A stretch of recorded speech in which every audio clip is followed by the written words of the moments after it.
Hello.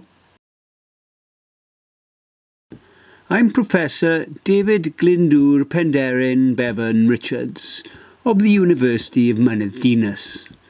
And today I'm going to tell you why we will never understand the meaning of life. No matter how old we are or how wise we become, you and I and the rest of the human race will never understand the meaning of life. Let us understand why. Our first task will be to define the statement, the meaning of life.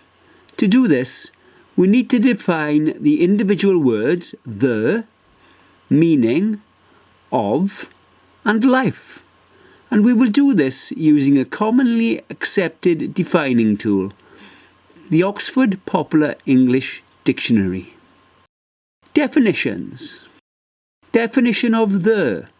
The equals serving to particularize as needing no further identification. Definition of meaning. Mean, to have as one's purpose or intention. Meaning equals what is meant. Definition of. Of equals with reference or regard to. Definition of life. Life equals being alive, the functional activity and continual change that is peculiar to animals and plants before their death and is not found in rocks and synthetic substances. Actions. If we accept that life is the key word in the phrase, the meaning of life, then we should begin with what we know about life. We can only be sure about two things. We, that is you and I, exist. We are alive. And that one day we will die. We will be dead. The great thing is that if you're watching this video, then you, thankfully, are alive. And that is really good news. The great French philosopher René Descartes summed up life nicely when he said, "I think, therefore I am." So we should search internally for a personal meaning and what is the meaning of our life. We should start at the beginning, and in the beginning we are conceived in an interaction between our parents. And although we have gestated for several months inside our birth mother, we are still part of them, and we have no control whatsoever with our life. Eventually, we make our entrance into the world and we start our singular existence, our life, on the day that we are born. From that day onwards, our life is governed by a series of actions undertaken by ourselves and by those people we come into contact with. The final push at our birth is an action by our mother. The first thing we do is breathe, and this is an action. Crying for food is an action, as is the feeding of a baby by a parent. At the end of our time, we could be shot and killed, and the last action that had any meaning in our life was that of another, the action of the person who pulled the trigger. Fingers crossed we will be lucky enough to remain healthy and live to an old age and die a natural death, when the last action we make will be the same as the first, a solitary breath. It must be considered, therefore, that the meaning of a single human life is related to the actions that pertain to that particular person, because, let's face it, if we didn't take such actions as eating and drinking, we would not survive. The purpose of an action. Back to the beginning again. We are born, and then our lives are governed by the actions we make, the actions of others undertaken on our behalf, for example our parents, or actions directed towards us by others, for example educators, policemen, government officials. Every time we make an action or another makes an action towards us, it will have purpose, and I believe that the purpose of all actions made by ourselves and by others towards us will fall into either of the following two categories, or a combination of both. Survival or reward. Survival actions. We need food, water, air, shelter, sleep and security. These are our basic survival actions. Reward actions. We interact with other people socially and involve ourselves in leisure and recreation activities. These actions create chemical and electrical reactions within our body that make us feel good. The result of these actions could be considered a reward.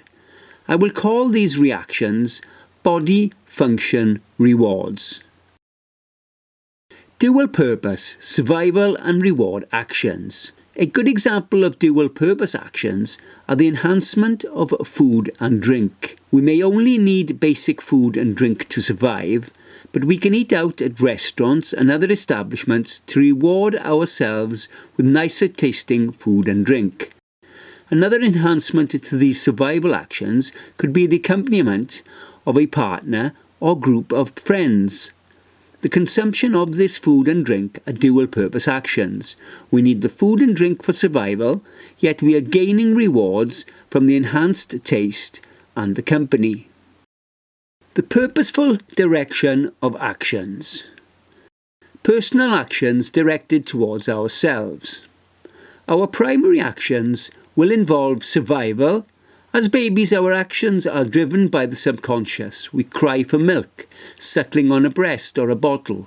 This creates a feel-good factor that will eventually evolve into additional series of body function rewards when we come into contact with our mother or carer for feeding. When we are toddlers, once our survival needs are met, as part of our evolution to adulthood, we will automatically make actions which, in their purpose, tend towards creating chemical and/or electrical reactions within our bodies. The purpose of these actions are to reward us with positive learning outcomes and body function rewards. As adults, we reward ourselves with things like holidays, entertainment, nice clothes, nights out, etc. that stimulate a chain reaction of chemical and electrical rewards for our actions. The purpose of every action we make directed towards ourselves will be for survival or reward or a combination of both. The actions of others directed towards us. Actions directed towards us will have an intended survival, reward or combination purpose for the person making the action. The purpose of the action that another person makes toward us will consequently aim toward a survival, reward or combination outcome for us. This outcome will have a positive, neutral or negative effect on us. Positive. As babies, we are reliant on the actions of others toward us that support us before we are able to fend for ourselves. As children and young adults, we can be supported by the actions of adults with good moral values that support your personal positive survival or reward outcomes. Neutral. Neither positive or negative, having no effect on our lives. Negative. The purpose of other people's actions can destroy or end lives. We can be in daily contact with people whose purpose of action intends to create a positive survival outcome or reward for themselves by creating negative outcome for others. These actions may force the recipients into actions whose purpose is survival. Our actions directed towards others.